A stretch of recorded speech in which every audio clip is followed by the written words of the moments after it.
Welcome to the ZoomInfo Labs Podcast. I'm Ben Salzman. And I'm Millie Beetham.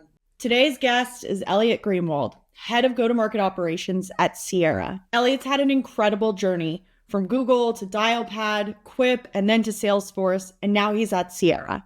He's building and scaling go-to-market systems at some of the most influential companies in tech.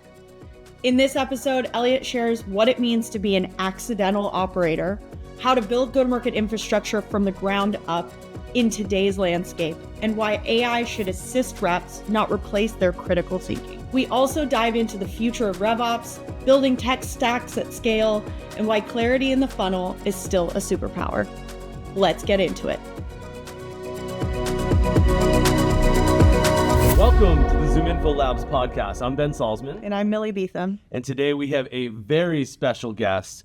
Elliot Greenwald brings 15 years of experience building and scaling go-to-market operations across a bunch of notable companies, spent 8 years at Salesforce through the acquisition of Quip, spent time at Dialpad, and then we know each other, of course, from Google. So we're really excited to hear about all things AI, and of course, now you've joined Sierra, which is one of the leading AI companies in the world. And we're so pumped to catch up with you on all things go-to-market and AI. But first, how are you doing? I'm doing well. Yeah? Doing really well. I think, it's you were a mid-market rep, and I primarily supported SMB reps. Yep. And we can get into that. But still, it was like, oh man, I have a mid-market demo today, right? Yeah. So it's exciting to reconnect with you and get to hang out with a mid-market rep. Yeah, that's right. And I remember, just because you brought it up, when I started Google, just to give a sense for how long ago, you started what, 7. 07? Yes. Even earlier than me, I started 09. When I started 09, just as like a calibration, I had 25 states, every company with employees between 200. Yep, 200 and 3,000. And it was like everything east of the Mississippi, and you could sell any of the products at Google. Now there's probably like thousands of people carving it up by zip code. So that was you were not just mid-market, you were mid-market 3 technically is my mid-market my 3. There you go. I love it. Well, Elliot, you've had a really impressive journey across a bunch of these tech companies as mentioned. Can you walk us through the evolution of your career? Yeah, so born and raised in San Francisco, so I was a liberal arts major, and just like Google was a very obvious place to work in 2007. It was probably like the only employer I really could contemplate. I was not polished enough to work at a bank or consulting. And you stepped, I'm sure you experienced it, I don't know what it's like now, but you step on that campus and it truly is, if not Charlie's Chocolate Factory, it's a corporate version of it at a minimum. So I was very determined to do that. And they recruited on campus, and it was like, oh, do you want to be an APM? Didn't get that. Do you want to be a PMM? Didn't get that. It was finance, PR, and then eventually I got online sales and operations, and most of those roles went and became, AdWords sellers, right? I somehow got put into what they called it something else, but effectively was I worked in one of the first contact centers at Google, supporting at the time the launch of Google Apps for Work, right? Wow. Or just, I don't know if it was, I think maybe just Google Apps. For your domain. For your domain, yeah. Right. Yeah, it was abbreviated to GAFYD, but you, of course. Before we had a CMO. Yeah, that was, of course, you were not allowed to use that abbreviation. You had to politely correct customers. So yeah, I was, there was a very, very small team of us. Even Google, which at the time was probably, at that moment in time, it was probably the most profitable company in the history of the world up to that time. Yep. And it was we're still going to have our paying customers go through a pretty, in retrospect, dystopian IVR. And if you press the right buttons, you got to talk to me. Yeah. That was my first job. And remind us where you went to school? I went to Penn. And I love it that they're take, a Penn grad is now answering the phones for support. Yes. Or Google. Yeah, it kind of throws our, it was expensive Mountain View real estate, throws all of our sort of current understanding of the world on its head. But it was certainly not what I signed up for, but it was one of those things where had I gone into the ads world, I probably would have, I don't know, everyone in my family is a lawyer, so I probably would have gone to law school. Because I just don't know how much room there would have been. That was already, a basically mature business at that point, right? And so it would have been hard to differentiate myself. But as a result, apps at the time was this weird federation of products, right? Google Calendar was a consumer product that was accidentally, became an enterprise product, and the same with Docs in Gmail. And so there wasn't that much exposure to customers. And I was, my small team who were working the phones basically were like bizarrely indispensable to the entire thing, because we actually heard firsthand what was happening. And we weren't sophisticated about who could get on the phone. So we talked to a lot of customers in trial, and it eventually became in many ways a sales role. And that is how I evolved into kind of getting some SE experience, some implementation experience. And why I would get brought onto your calls is because oftentimes your customer would just come through the phone line and be like, hey, let's do a proper demo or whatever it is. And, because it was Google, I was able to run the metrics on the support team. And, at the time we had, I literally had to go into some database and copy a number down manually, into a spreadsheet. But I think that is, I manage the spreadsheet, I manage the customer interactions, and I think sort of my career has unspooled from those two things from a go-to-market perspective, right? So I ended up getting some exposure to sales ops and sort of RevOps, just from, it certainly was not called RevOps at that point, but got some exposure to that just because they're like, oh, this guy can navigate a spreadsheet, which I sort of luckily picked up well. And then, honestly, it was a grind to do hundreds of these calls a week, but I got exposure how to have a professional conversation, how to get insights from the field, and then carried that through 5 great years there, and got a pretty good rotational experience through the different the business at the time. Ended up going to business school. I don't have a great rationale as to why, except for all the people I looked up to, Gene, now Grosser, Gene DeWitt, who prior guest, right? Yes. Season 1, is that right? And on this, yes, exactly. Multiple time guest. She, during my time there, she had left and come back to business school. Had a bunch of mentors, and they all gone to business school. And, I recognized too, my experience there was pretty narrow. I realized it was really hard to walk away, but I realized this is probably not what the rest of the world, is like. So, went to business school, which was great, and got to, it gives you this very high level perspective, which is probably not all that practical. I don't know how many MBAs you all have worked with, or recent MBAs. And so, I in retrospect, it was sort of sales ops or RevOps or whatever it is that I do now was always the answer. Yeah. There's this expression at Salesforce of the accidental Salesforce admin. I don't know. It's no one sets out to be no one writes on their college essay I want to be a Salesforce admin, but it's this amazing career path for the people that end up in it. I think it's probably the same thing for sales ops. I think people are I want to go into sales, or I want to be a PM, but you don't no one's I want to run a forecast meeting. Yeah. Or I want to develop the ICP for this company, right? And so I kind of fought it for a bit, right? You go to business school, everyone wants to be an investor or an executive, and again, no one's founder, an entrepreneur. Yeah. I want to navigate middle management and sales ops, right? So you sort of fight that a bit. Ended up going into investing, which was great in telling me that I was not a good investor. That was not right for me. It is really hard to figure out whether a company is going to be successful, and it's honestly very it's very kind of outward facing, right? You're doing a lot of coffee chats. You're it's basically a sales role, right? Yeah, and in more intense in some ways, in that you have to sell them and then immediately they sell you, right? It's right. Because it's oh, wait a minute, I fought my way to get this meeting with you. Turns out your business is not particularly good, and now you're you're trying to get me to write $1 million check for me. So it was, I think there's the expression this should have been an email, right? This meeting should have been an email. Yeah. It's that job should have been a summer internship for me, but it's been, it's been fun to see the fund, Ridge Ventures, their investments have done well, and continue to sort of be in touch with the partners there. So I think that's part of the VC model is pushing back people into operating. So learned a lot there during that short stint.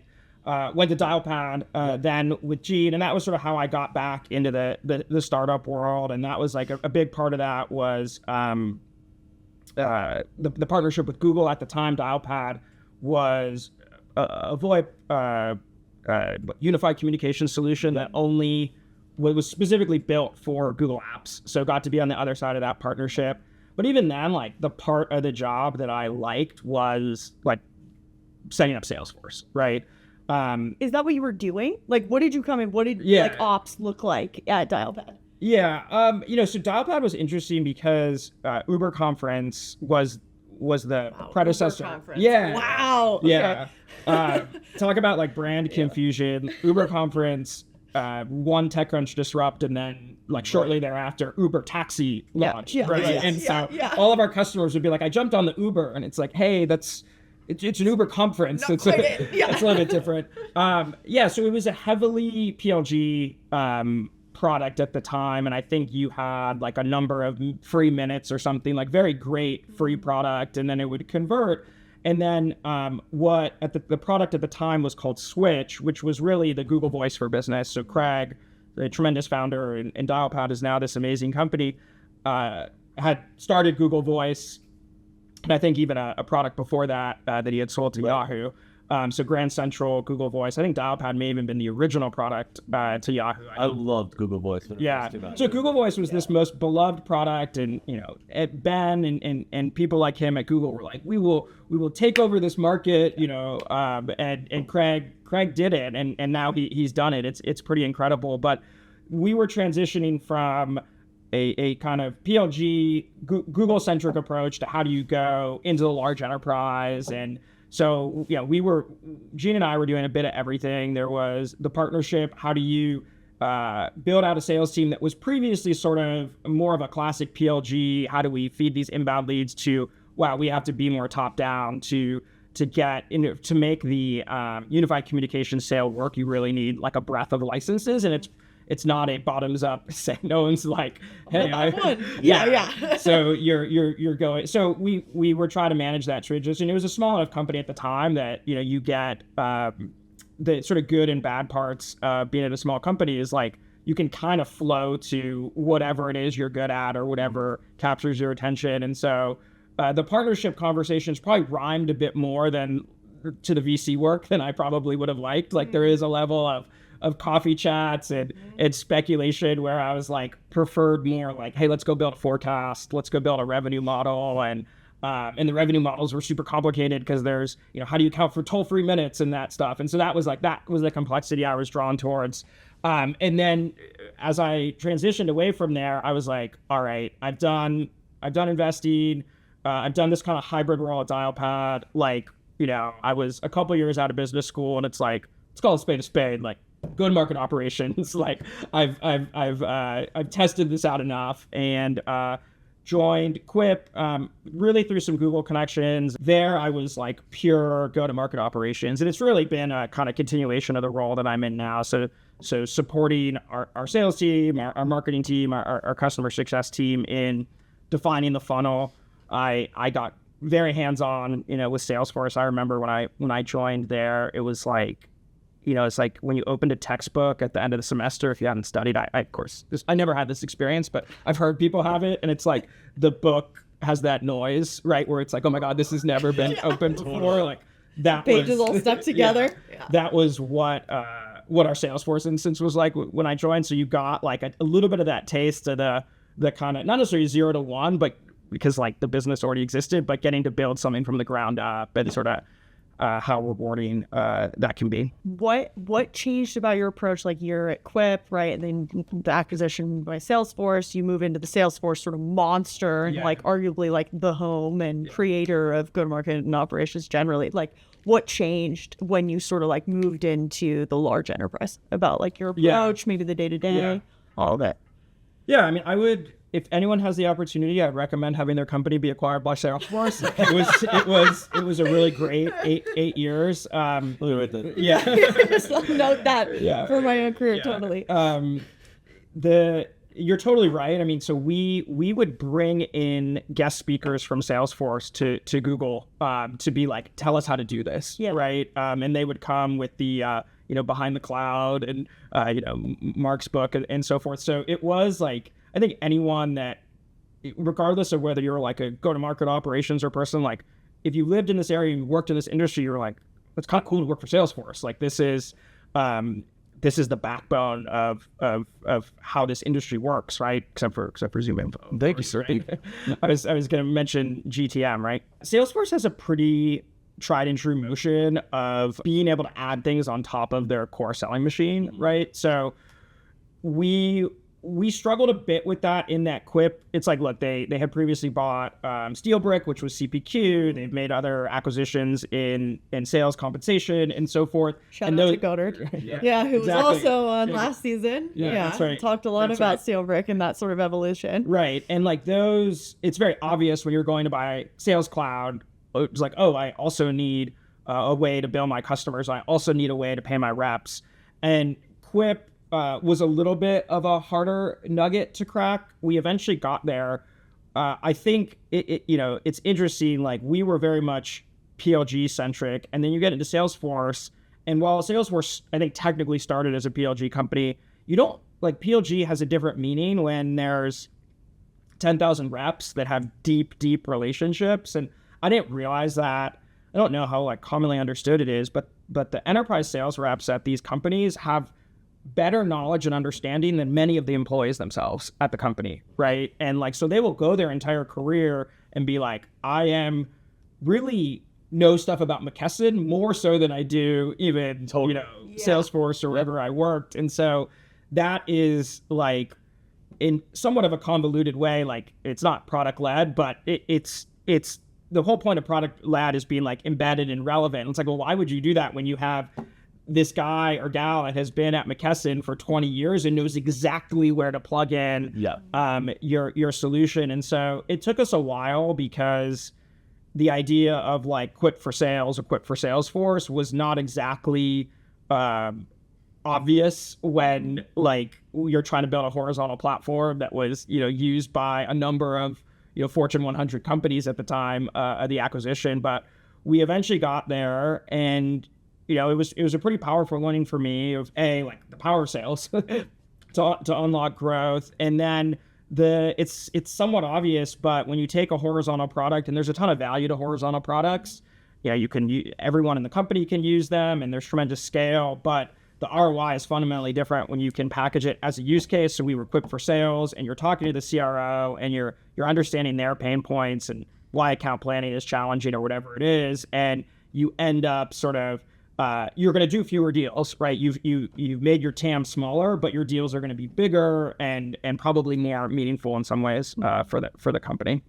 It's so fascinating. Yeah, and you obviously knew Brett was a top executive, right? He'd been at Facebook, he'd been at Google, but give us a little bit of behind the scenes of like what it was like, to work with Brett. And did you feel like, all right, I'm just going to attach myself here and like work with him as long as possible, or maybe, and if you can, just go into the evolution of how you got to Sierra too? Yeah, I mean, yes, on the latter part, though, like, easier said than done. So Brett is just one of those people that understands things very clearly, and he is probably sort of the best combination of technical acumen and communication skills that you see, and that's, I think, why he is sort of like shows up in all these places. And so I don't know like what was the plan when he joined Salesforce, but I just think he's one of those people that was like, it's like, wait, why wasn't Brett in this meeting? Like, we're talking about the future of mobile at Salesforce. Like, let's get Brett, right? And so I think that just kept happening to the point where he ended up where he was. And so yeah, like I had a great 8 years there. Got to do a bunch of different stuff, and both at Quip and then in the broader company. And as I said, like it is the kind of original SaaS product and the largest at scale. So you just learn so much about what it is to sort of drive a business with sales.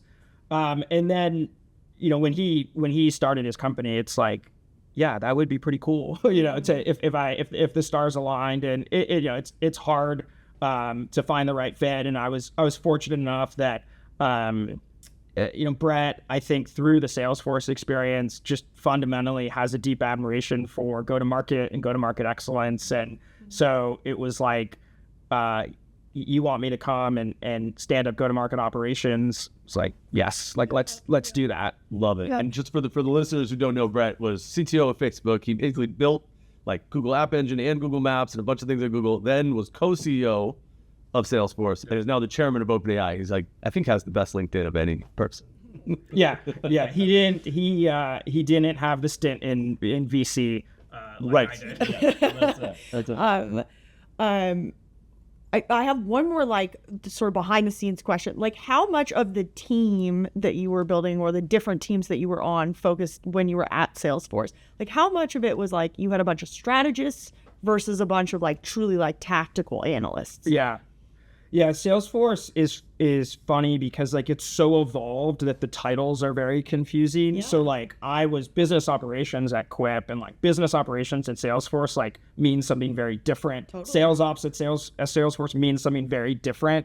There's a function at Salesforce called sales strategy, which I think most closely resembles what sort of people at startups do, which is a combination of forecasting and territory planning. Mm-hmm. So there's this expression at Salesforce, I think other places, that like tactics dictate strategy, right? And the reality is that the folks on my team were running the metrics, doing the territories, kind of rolling up what we would share with executives, and like that was 80% of the day, and you sort of fought your way to get strategic insights through, right? And you tweak the strategy 10 degrees or so forth. So I think everyone's title was like sales strategy and operations, right? And the joke was like, how much work was, operations versus strategy. And it's going to tend to be like pretty ops heavy, but you'll have these moments of like, hey, how are we going to assign these accounts, or where are we going to focus? And you just like hope that you're ready to be able to offer the right advice that tilts the strategy like, into the direction you think it should go. So as you went to Sierra and followed Brett, like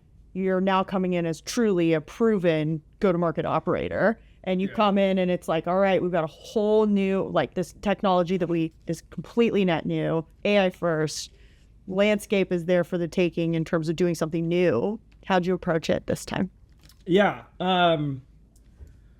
Like how much is the same versus how much is different? I feel like that's so interesting right now for folks. Yeah, I mean, it was interesting. So like, to your prior question, like you get pretty far removed from the underlying technology, right? There were layers of people between me and the CRM, right? Yeah. In my last job, I was in more of a product role, so I got more exposed to like the actual, basically 2023 version of Salesforce versus the last one in 2016, which has been the last time I had touched it.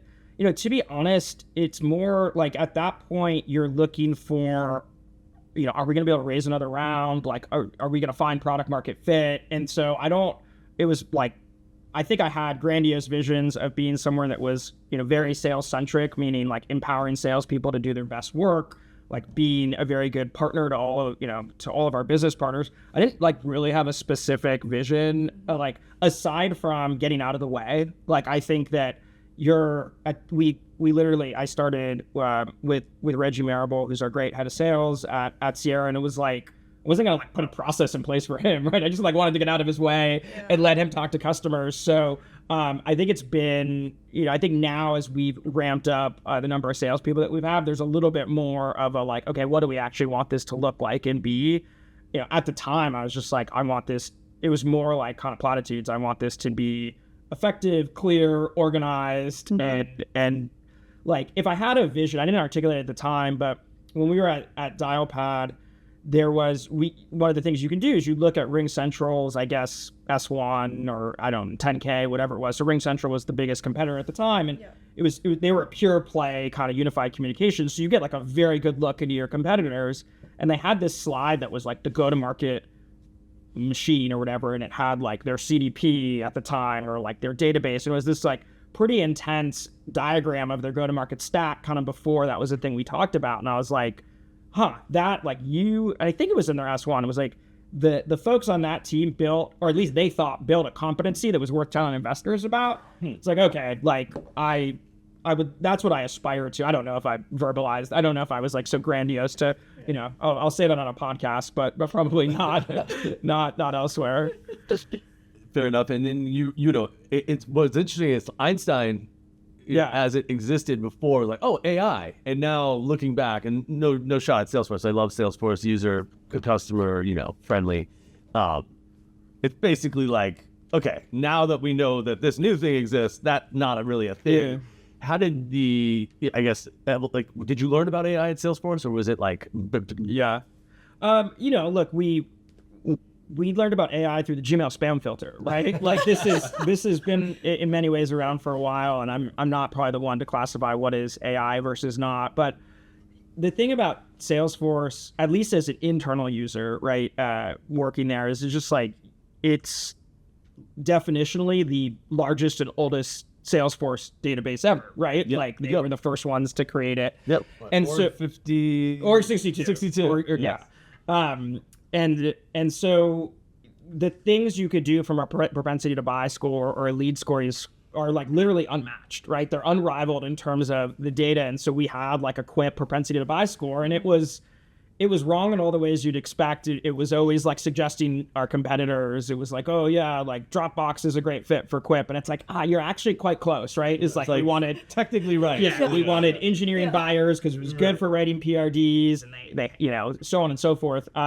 So that was incredibly powerful in that you could scale kind of objectivity, right? Like reps are always like, hey, can you help me stripe my territories or whatever? And like, it's like, no, you do it yourself. But it was like, hey, there's this propensity to buy score, and you can actually sort it, right? And it's going to look at the totality of their buying history with Salesforce, the activity, the number of products, the complementary products, how much do they use Salesforce reports, how much do they use mobile. It was like pretty incredible stuff. And at the time, it probably was just like a data science model, but you got a sense for like next best action and how it could be operationalized to kind of scale some of the go-to-market operations work.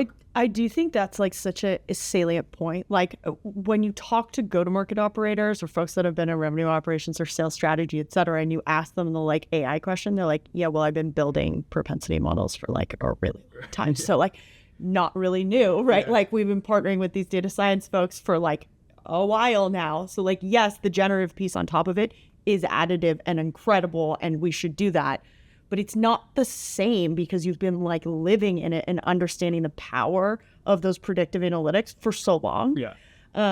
How are you, like, I guess on the generative side, like how are you thinking about that in terms of your world, if at all, as you're obviously at Sierra, and like that's sort of the name of the game? Yeah.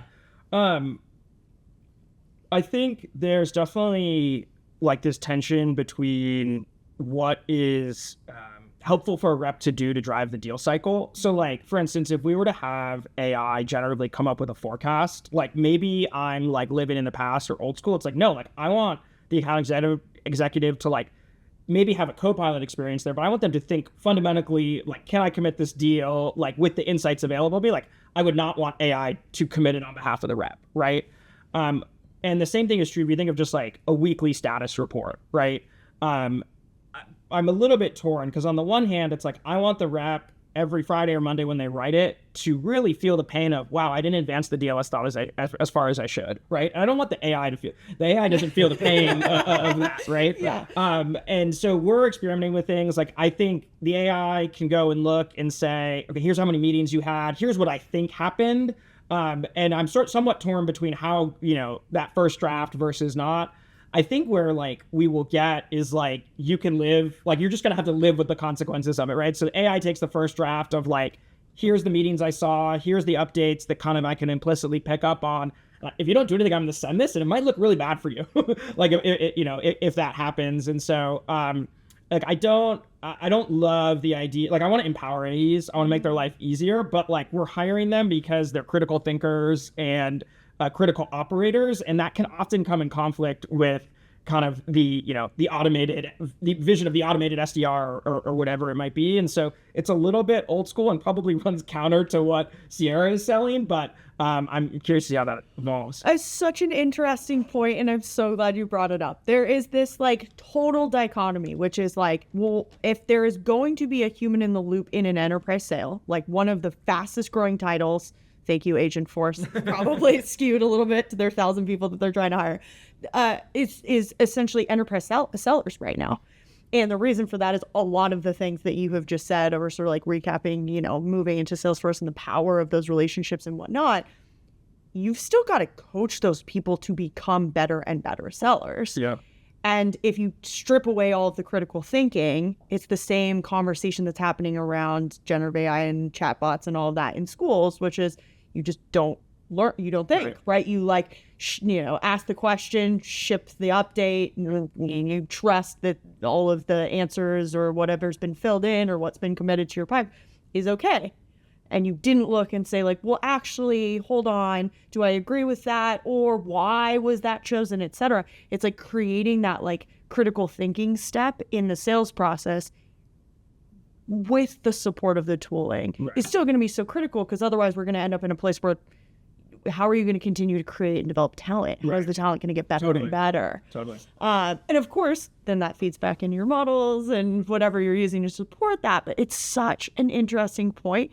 Like, can you talk a bit more about like maybe on that sort of coaching and development side? Like, are you thinking about tooling to do, support on the coaching side, on the enablement side, like that kind of thing to sort of support that theory that you have that like those people have to learn? Yeah, I think like one of the things that I try to like coach my org against is whenever you're in a conversation and you're like, oh, we have a break in our process. And it's like, oh, we just need to enable through that. I'm like, that's it. I have like deep empathy for how hard the job of an AE is. Like you made the point around, in this work, like enterprise sellers is a kind of growing labor category, right? And a result of that is like they cover a lot of gaps in the process, right? Mm. So like there's not much kind of empathy or discussion around just how hard it is to be a seller in, particularly like the Slack-driven world. It's like you think through, it's like you're responsible for everything that flows through Slack. And it's like, by the way, we just changed the way we price. We changed the way we quote. Here's the new first call deck and like no multitasking. And by the way, you must respond to all your customers immediately or you lose the deal. And we vibe coded 7 products recently. We shipped all of them in the last 3 months. Yeah. So like I have a tremendous amount of, if any of my sellers are listening to this, they're probably like, who is this man? What is he? But like, we try to very much enable in the context of the process, right? And so I think there's an opportunity, like, when you see it, like there's very clear opportunities to use AI to automate busy work. Like the kind of cleanest example is we take that weekly update that I described, like that should push to the relevant, if you mention a competitor, it should update the field automatically. If you mention legal, it should somehow flow into the legal status in the opportunity field, right? And so we've done some of that, but I don't know any company that is truly living up to the full potential, right? And so I think that there's, you can segment, like, I wouldn't want to completely outsource the critical thinking of like the theory of a case of an account, right? That's like fundamentally what a seller is doing, right? Like they talk about like what's the POV or what's the point of view, and it's just like, why is this going to be beneficial to the customer? And I think AI can take a good first stab at that, and particularly if it's an industry you don't know about, often better than the account executive themselves. But the deep research, right? Yeah, like exactly. get the deep research output. Yeah, an expression that has been completely commoditized in a 3 week window. 100%.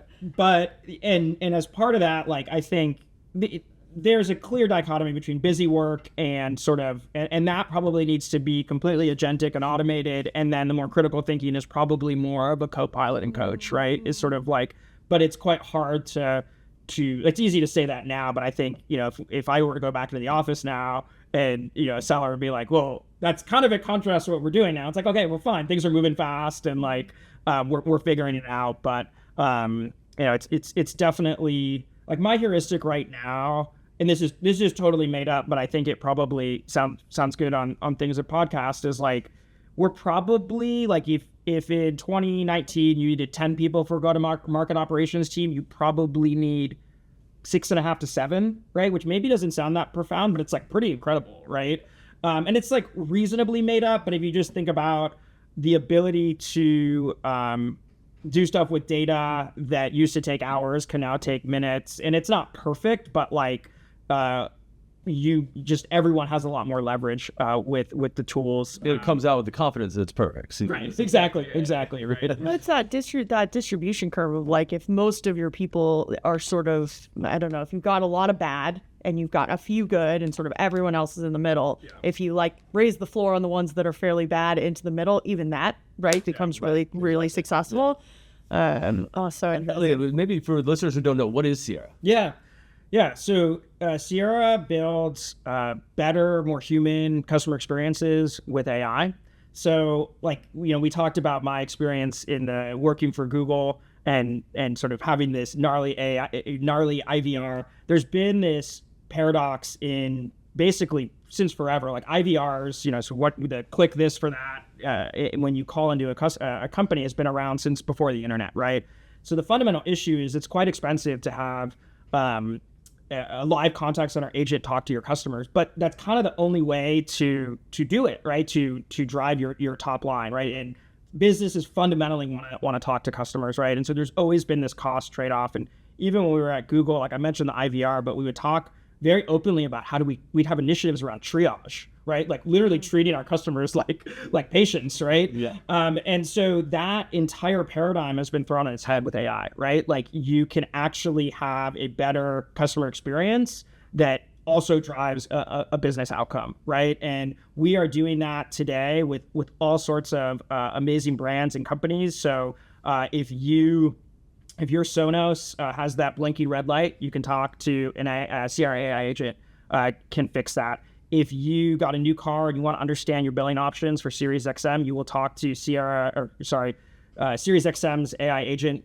powered by Sierra called Harmony, right? And so we're building these amazing brand voices that do discovery and sort of have this limitless empathy in amazing ways and can be personalized in ways like we can't even imagine, right? So like, just like that IVR I had, it was like click 1, 2, 3. Like it's so fundamentally limiting. You see that in chatbots in the legacy sense where it's like click this for that, right? And we have customers like Olokai, which is kind of a Hawaiian themed brand, and many people will be looking for sandals and say, hey, I'm going to Japan after my trip to Hawaii. Like, what should I get to go with that, right? And it's just been incredible to see. You would never get that in the confines of a little click this or that, right? And so what they've been able to do to understand customer preferences, that actually what people want is to be able to browse and get recommendations as opposed to, this kind of regimented experiences. So we have these endlessly empathetic agents that can actually drive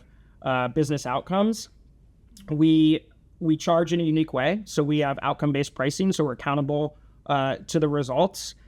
So if we don't solve the issue, the customers won't burn down their contract. We focus on really complicated issues. It's pretty easy to sort of deflect and do basic use cases, but with companies like Sonos, we're going after the hardest, most complicated problems. And we have a platform that enables both technical technical folks to build using our agent SDK, so it can be embedded in a mobile app or headless, as we say, and also that doesn't come at the expense of empowering operations and CX buyers to be able to manage and build agents without having to code, or if they don't want to code. So, we have kind of the innovation of a startup, but the leadership and kind of presence of a large enterprise company. So it's been just incredibly rewarding 18 months and been really fun. To see back to building. I love it. The vision you just laid out feels like it raises the bar on the go-to-market experience quite a bit. Yeah. Like, are there times where you're interacting with customers where like, hey, your top rep like wasn't as good as your AI? Like, how do you think about making sure that you sort of can live and breathe the ethos of their product while still like getting stuff done? Yeah. I mean, I think that's always been a challenge, right? I mean, I came from Salesforce, where it was like, if you messed up, like, it's like, wait, how did you get your CRM wrong? And same with, the expectations for Google were quite high. The thing is like, this is just a really fast moving market, right? Like there's a ton of interest in this space for the reasons I just described. So generally there's just a very high bar for how we show up, how we talk about our differentiation. And the old adage is like, you only get one shot at someone's business, and like, it's true. Like it's more so true now where everyone is looking for a solution in this category. Yeah.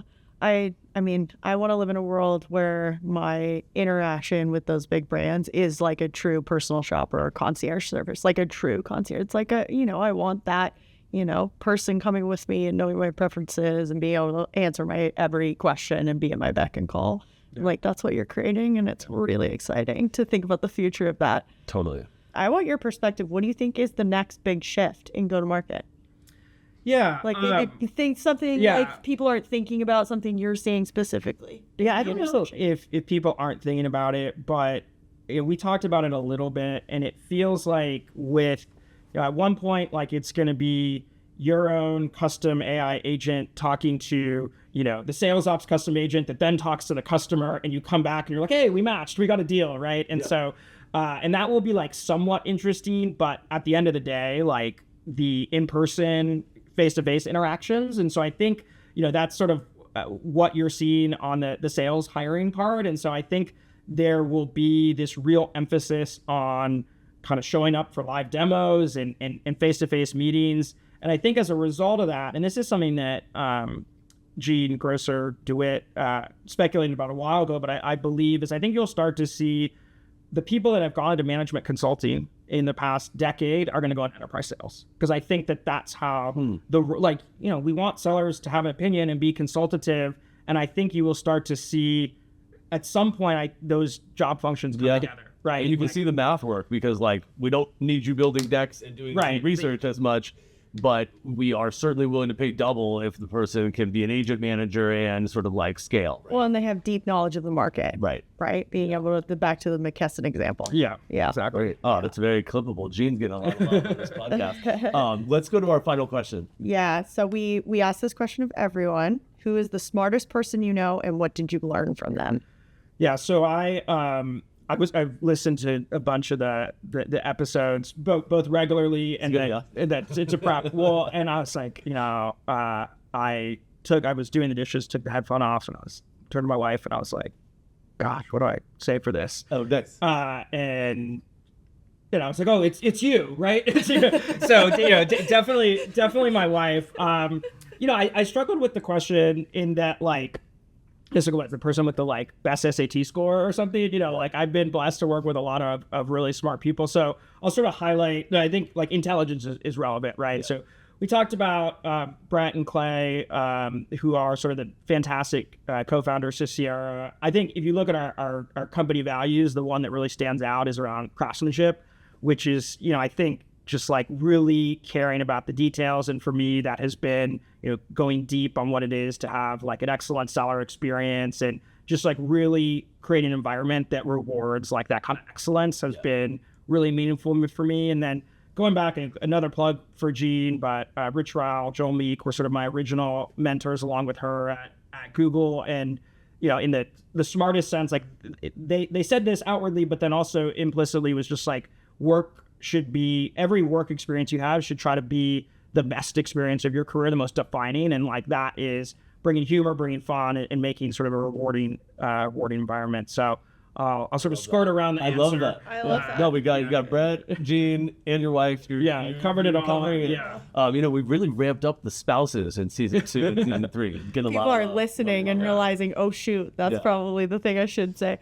Well, Elliot, really appreciate you taking the time. I've always thought you were literally one of the smartest people I've ever worked with. Would that be your answer? I'm still waiting to be invited on the podcast. But really, I mean it. I'm truly inspired by what you all are building at Sierra, and thank you for sharing with us. There's so much interesting learnings from this one. Cool. That's great. Thank you. Thanks so much for listening to this episode of the ZoomInfo Labs podcast. With new episodes dropping every Monday and Thursday, subscribe to the show on Apple, Spotify, or wherever you get your podcasts. You can follow me and Ben on LinkedIn and visit zoominfo.com/labs to get in touch.